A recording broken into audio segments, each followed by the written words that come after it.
तो आज का आपका टॉपिक रहेगा प्रकाश का परावर्तन एवं अपवर्तन। ठीक है, ये क्लास 10th का है। चलिए स्टार्ट करते हैं। देखिए, सबसे पहले प्रकाश के बारे में पढ़ेंगे। प्रकाश वह ऊर्जा है जिसके द्वारा वस्तुओं को देख सकते हैं। ठीक है, देखिए प्रकाश का गुण कौन कौन से होते हैं ये देखते हैं हम लोग। देखिए, प्रकाश सीधी रेखा में गमन करती है और प्रकाश विद्युत चुम्बकीय तरंग होती है और प्रकाश के चलने के लिए किसी न किसी माध्यम की आवश्यकता होती है। ठीक है, प्रकाश अपारदर्शी वस्तुओं की तिरछ छाया बनाती है, यानी कि अपारदर्शी वस्तु को छाया बनाती है। ठीक है, प्रकाश की चाल निर्वात में 3 × 10⁸ मीटर पर सेकेंड होता है। ठीक है,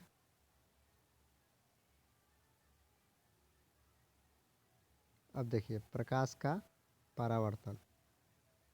तो देखिए प्रकाश का परावर्तन जैसे कि दर्पण में अपने पर पड़ने वाले अधिकांश प्रकाश की परावर्तन कर देता है।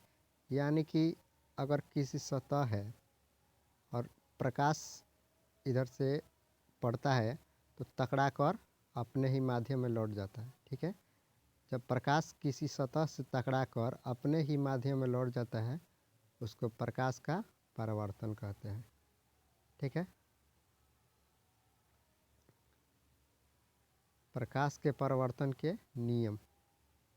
देखिए प्रकाश के परावर्तन के नियम कौन कौन से होते हैं। तो प्रकाश के परावर्तन के 2 नियम होते हैं। ठीक है, पहला नियम आपतन कोण परावर्तन कोण के बराबर होता है, यानी कि कोण आई बराबर होता है कोण आर होता है। ठीक है,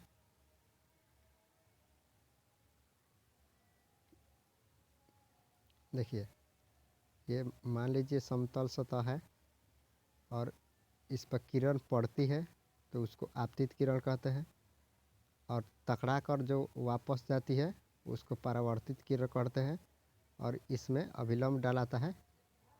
ठीक है, अभिलंब कोई किरण नहीं है, याद रखिएगा इसको। और इसके बीच बने कोण को आपतन कोण आई कहते हैं और इसके बीच बने कोण को परावर्तन कोण आर कहते हैं। ठीक है,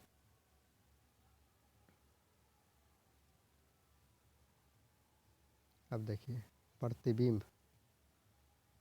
तो देखिए प्रतिबिंब कहाँ बनता है। तो देखिए प्रतिबिंब वहाँ बनता है जिस बिंदु पर कम से कम 2 परावर्तित किरणें प्रतिच्छेद है या प्रतिच्छेद प्रतीत होती है। यानी कि अगर देखिए मान लीजिए ये दर्पण बना दिया, इधर समानांतर खींचेंगे तो फोकस से गुजरेगी। ठीक है, और देखिए यहाँ पर हम वस्तु को रख दे रहे हैं। ठीक है, और देखिए यहाँ फोकस से गुजारेंगे तो समानांतर हो जाएगी। तो देखिए यहाँ पर कम से कम 2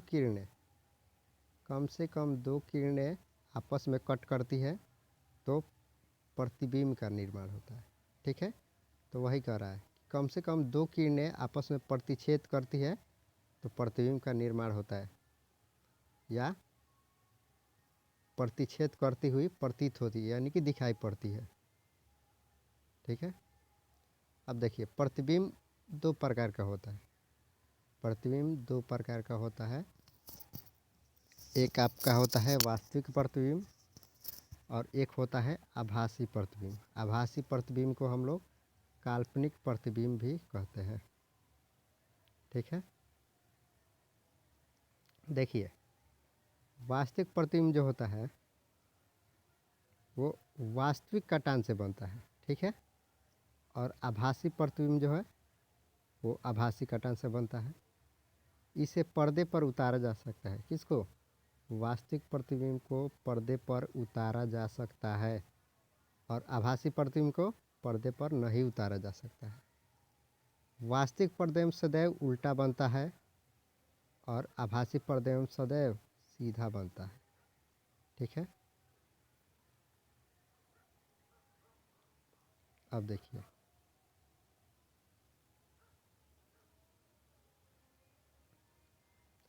समतल दर्पण द्वारा प्रतिबिंब। देखिए समतल दर्पण, देखिए मान लेते हैं ये आपका समतल दर्पण है। ठीक है, और किसी वस्तु को यहाँ पर रख दिए हैं और यहाँ से इसको खींच रहे हैं। ठीक है, तो टकरा कर कहाँ जाएगी, वापस लौटेगी। ठीक है, लेकिन वास्तव में यह किरण जो है किधर जा रही है, देखिए ध्यान से देखिए फिगर को। वास्तव में यह किरण इधर जाएगी और यहाँ आकर मिलेगी। ठीक है, तो ये समतल दर्पण हो गया। ठीक है, और u जो होता है यह वस्तु की दूरी होता है और v जो होता है ये आपका प्रतिबिंब की दूरी होता है। इसके बने कोण को आपतन कोण I कहते हैं और इसके बीच बने कोण का परावर्तन कोण R कहते हैं। ठीक है,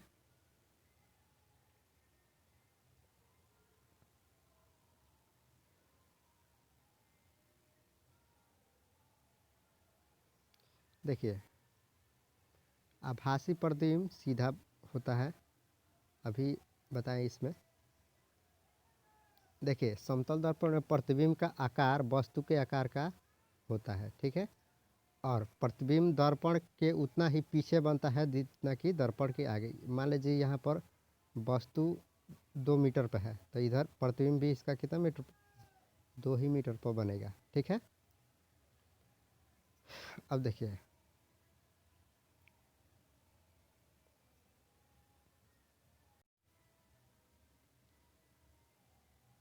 पार्श्व परिवर्तन। तो देखिए पार्श्व परिवर्तन में क्या होता है, तो मान लीजिए कि किसी वस्तु को रख दे रहे हैं। ठीक है, तो देखिए इसमें वस्तु का दायां भाग बायां प्रतीत होता है। ठीक है, मान लीजिए ये लेफ्ट है और ये राइट है, तो इसका प्रतिबिंब इधर दिखेगा तो ऐसा बन जाएगा। ठीक है, यानी कि दायां भाग बायां चला जाता है और बायां भाग दायां चला जाता है। ठीक है, तो उसको हम क्या कहते हैं, पार्श्व परिवर्तन कहते हैं। अगला टॉपिक है गोलीय दर्पण। देखिए गोलीय दर्पण जिस खोखले गोले का भाग होता है उसको हम लोग गोलीय दर्पण कहते हैं। ठीक है, गोलीय दर्पण, देखिए गोलीय दर्पण का परावर्तक तल अंदर और बाहर की ओर वक्रीय रहता है। ठीक है, गोलीय दर्पण जिसका परावर्तक पृष्ठ अंदर की ओर अर्थात गोले के केंद्र की ओर वक्रित है वह अवतल दर्पण कहलाता है। ठीक है, देखिए यह अवतल दर्पण है। ठीक है, इसको बाहर से यानी कि पेंट किया हुआ है इसको, तो यह अवतल दर्पण है। ये धंसा हुआ है, ये अवतल दर्पण है। ठीक है, इसका डिफिनीशन होता है जिस दर्पण का परावर्तक सतह धंसी हुई रहती है उसे अवतल दर्पण कहते हैं। और उत्तल दर्पण ऐसे बनता है, यह अंदर से पेंट किया हुआ रहता है। तो देखिए जिस दर्पण की परावर्तक सतह उठी हुई रहती है उसे उत्तल दर्पण कहते हैं।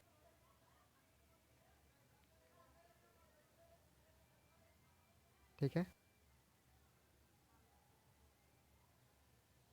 आगे देखिए गोलीय दर्पण में सामान्यतः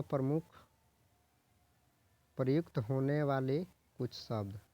ठीक है, यानी कि विभिन्न पद कह सकते हैं गोलीय दर्पण में। तो देखिए मान लीजिए यह गोलीय दर्पण हो गया। ठीक है, और इसको प्रधान अक्ष कहते हैं।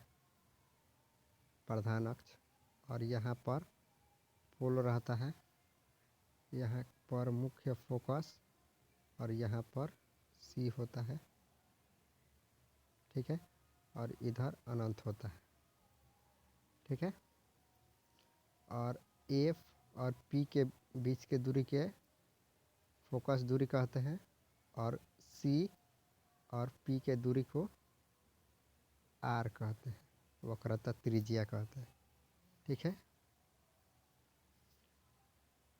तो देखिए ध्रुव यानी कि पोल,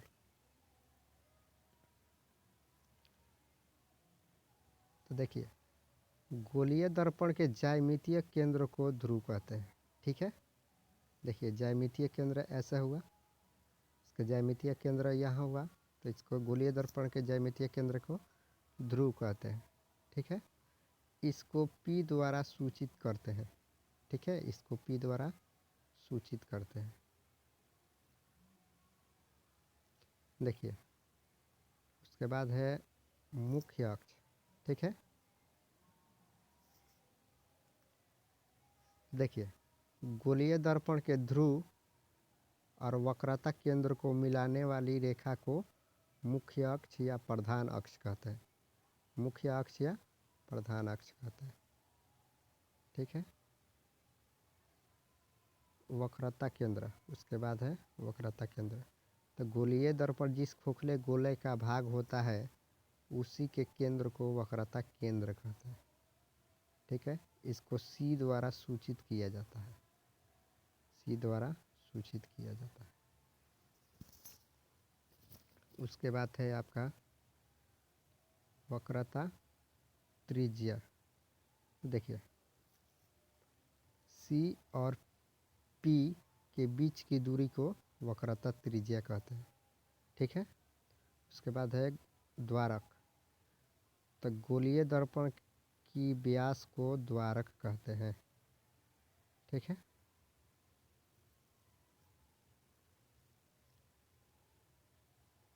उसके बाद है मुख्य फोकस। तो प्रधान, देखिए यहाँ पर तो प्रधान अक्ष के समानांतर आती हुई प्रकाश की किरण प्रधान अक्ष के जिस बिंदु पर मिलती है उसे मुख्य फोकस कहते हैं, ठीक है। इसे एफ द्वारा सूचित किया जाता है, इसे एफ द्वारा सूचित किया जाता है।